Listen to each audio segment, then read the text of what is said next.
First, I would like to talk to you briefly about the history. I would like to talk about the application of that notion, some of what I have experienced and contributed to, nothing to do with Africa, and really, because it was not there in North America, had little to do with North America and South America.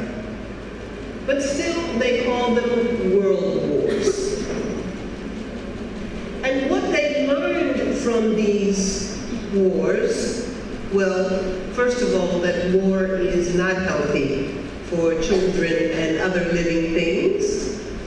But they also learned that human beings can do horrible things to other human beings if they consider them their enemy. In fact, they learned that human beings can do inhumane things to other human beings if they consider them enemies. So they decided that as a planet, we need to come together in at least one organization, and that organization is now known as the United Nations. And the United Nations has the ability to consider your country a legitimate nation state or not. But also, because of the horror of those two wars, they thought about what it means to treat another human being with dignity and respect, even if that human being was your enemy. This is the birth of the discourse that we now know as universal human rights. In fact, they came out with a document in 1948 called the Declaration of Universal Human Rights. But this is not where human rights began. We did not start to think about what it means to treat human beings with honor and dignity just because there was a war in Europe. All philosophies and all religions or faith traditions, down to the most remote village, thought and still think about what it means to treat human beings with dignity. So where our current discussion may take off from the discussions at the United Nations in the middle of the 20th century, we can go back to our own traditions and gather evidence of the importance of human rights long before the Declaration was even written. Every human tradition considers what it means to treat humans with honor and dignity, starting with one basic principle.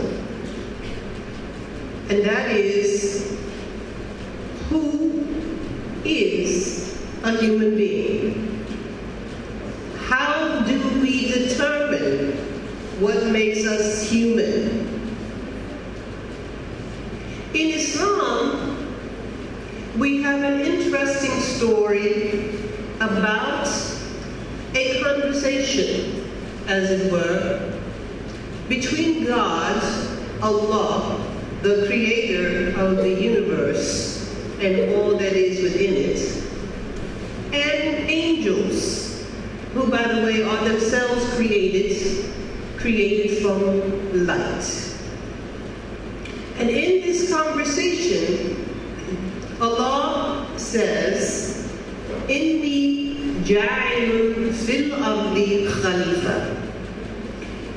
Indeed, I will create on the earth a khalifa, an agent, a moral agent, a representative of God's will on the earth.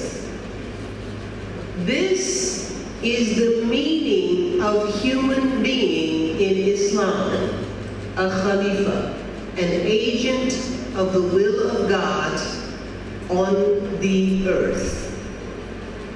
Now, I would love to follow this story between Allah and the angels, because in this story, the angels actually have a question that they give to Allah regarding this plan to create a khalifa.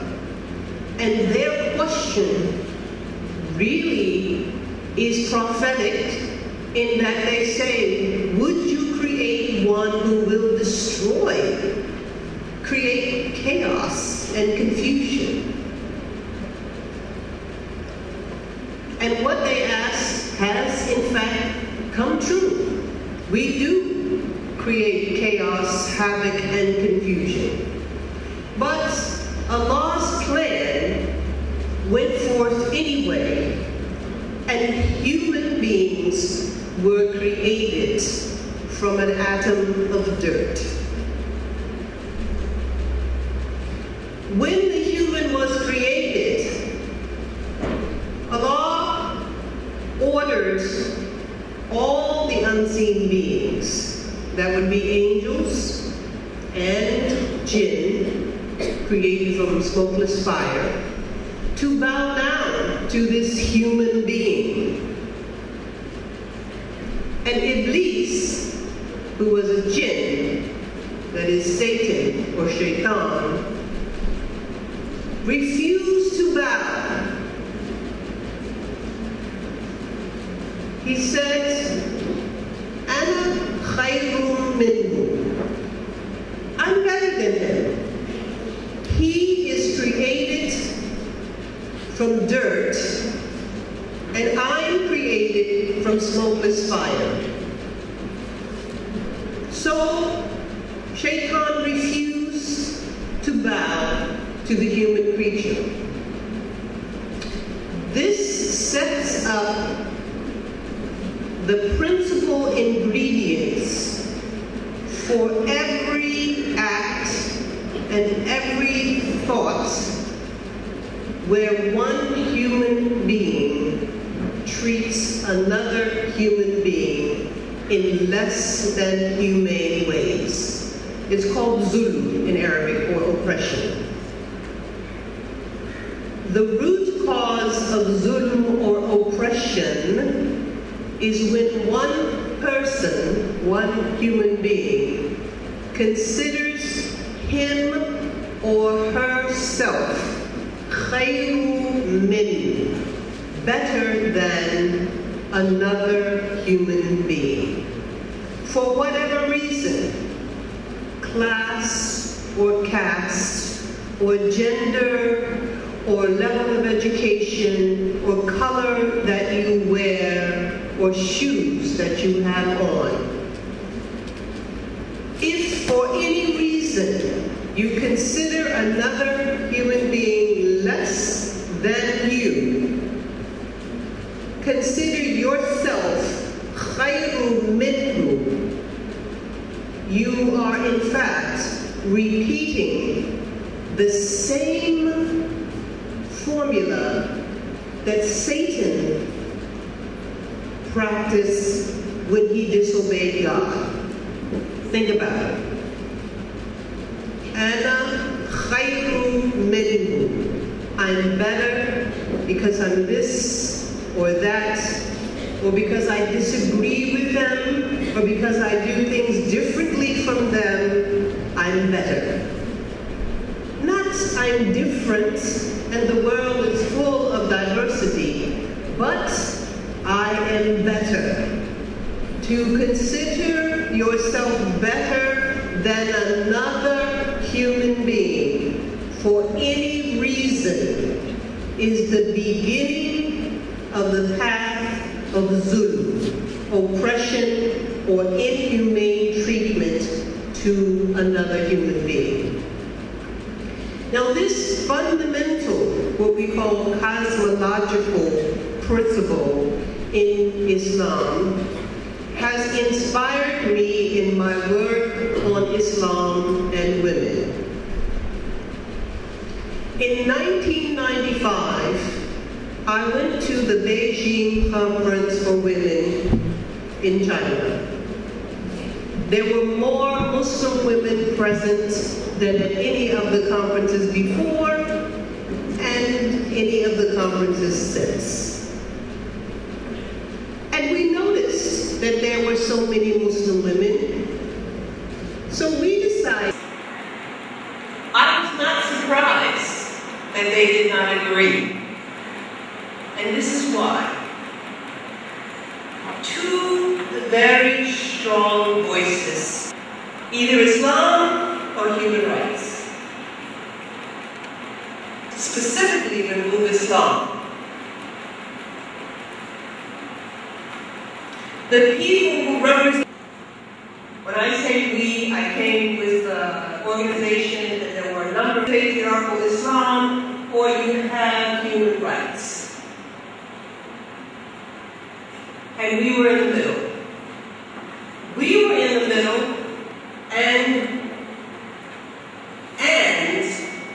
we refused to give up our human rights. Between Islam and human rights. Between Islam and human rights.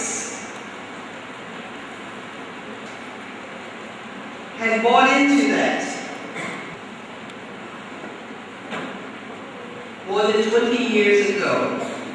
And in that 20 years, when you discuss Islam and any other topic, you are a Khalifa.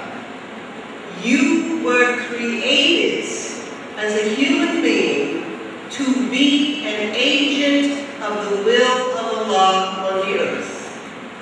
In other words, when you discuss Islam, you must take agency with regard to the definition of Islam.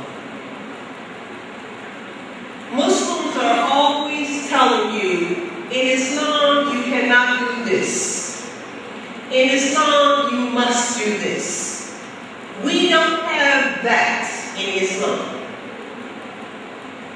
And what we did was to question whose Islam was it.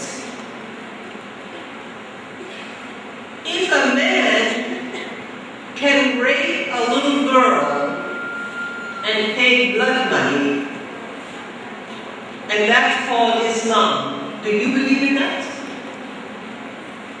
Do you believe in that? No.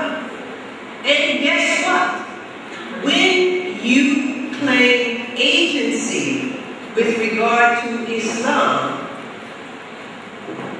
you can reject that. In other words, Islam belongs to those who believe it, not just to old men with beards. It belongs to any of you who want to claim it. So between 1995 and 2013,